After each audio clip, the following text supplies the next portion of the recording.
Frères et sœurs, shalom. L'été est fini. Telle est la pensée de cette semaine que nous a inspiré son Excellence le Saint-Esprit. Dieu voit la souffrance du monde. Ses cris vont jusqu'à lui. Il entend et il en pleure. Les gens se plaignent devant le Seigneur. Qui osera accuser le Seigneur auprès d'un tribunal?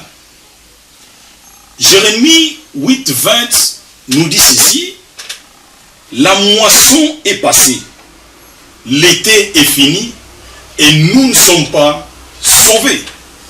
Il y a des églises et des pasteurs partout. Malheureusement, nous ne sommes pas toujours sauvés. L'Église laisse les nations, le peuple, pour servir aux tables.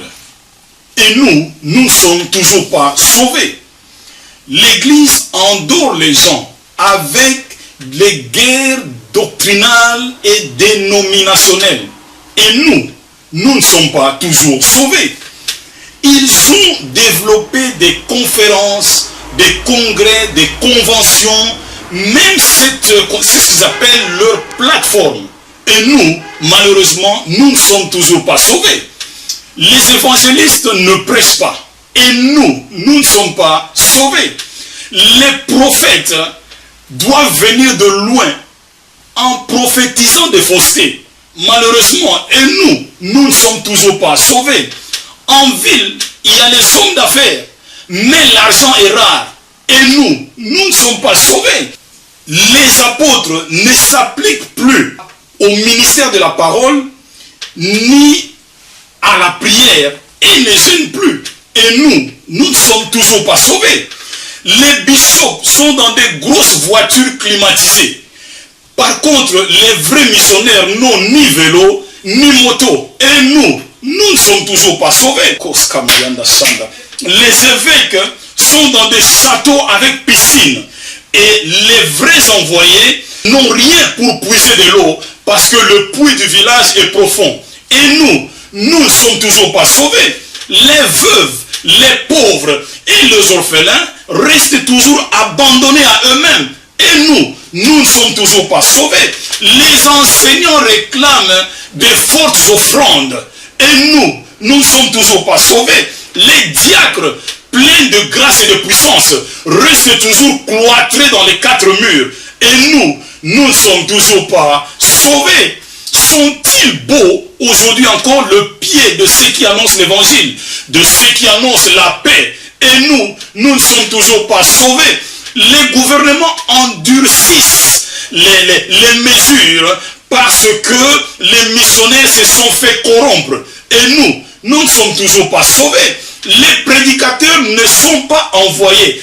Attendant quoi? La couverture spirituelle et l'héritage de ce soi-disant pasteur ou père spirituel. Et nous ne sommes toujours pas sauvés. Sur le terrain, les gens ne travaillent plus. Et nous ne sommes toujours pas sauvés. Le sauveur du monde revient bientôt. Oh, Kaskaya Bachanda. Et nous ne sommes toujours pas sauvés.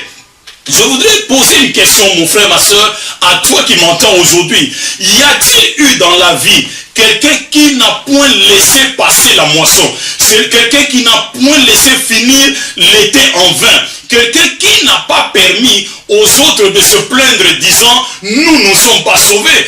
Posons-nous cette question-là. Comment Dieu annula-t-il la plainte des gens? Quelle solution a-t-il utilisée? Comment a-t-il étanché la soif de ce monde? Comment a-t-il révélé le don de Dieu? Oh, une étude, mon frère, ma soeur, laisse-moi te dire ceci. Une étude de cas nous prouve que Dieu le Père, un jour, ayant vu la souffrance d'une ville qu'on appelle Samarie, il envoya le frère aîné, Jésus-Christ de Nazareth, affamé, assoiffé, piéton, fatigué du voyage en plein midi, ayant sur lui une seule tunique et sans bagage en main. Il est allé jusqu'en Samarie, bien-aimé, apporter la bonne nouvelle du salut à ce peuple. Oh, remarquez une chose, il y resta 2 jours. Ma Bible me dit ceci: les Samaritains, autrefois plaignants, changèrent d'avis. Comment ça? Parce que ma Bible me dit, quand ils sont rentrés auprès de cette femme samaritaine, la femme l'évangéliste, ils ont changé d'avis. Ils ont retiré leur propre plainte auprès de Dieu, disant ceci: ce n'est plus à cause de ce que tu nous as dit que nous croyons, car nous l'avons entendu nous-mêmes et nous savons qu'il est le sauveur, qu'il est vraiment le sauveur de l'humanité, le sauveur du monde. Oh, voilà mon frère, ma soeur, ce que le Saint-Esprit nous avait proposé aujourd'hui pour vous. Écoute ceci: la récolte est finie, l'été est fini, sinon la saison chaude est passée et nous ne sommes toujours pas sauvés. Écoute mon frère, ma soeur, ta famille est-elle déjà sauvée? Ton peuple est-il déjà sauvé? Ta tribu est-elle déjà sauvée? Même ton entourage là est-il déjà sauvé? Parce que Dieu a donné une solution au monde entier. Et la solution, c'est Jésus-Christ de Nazareth, le roi des rois, le Seigneur des seigneurs. À la semaine prochaine pour la suite de ce message. Dieu voulant. Shalom.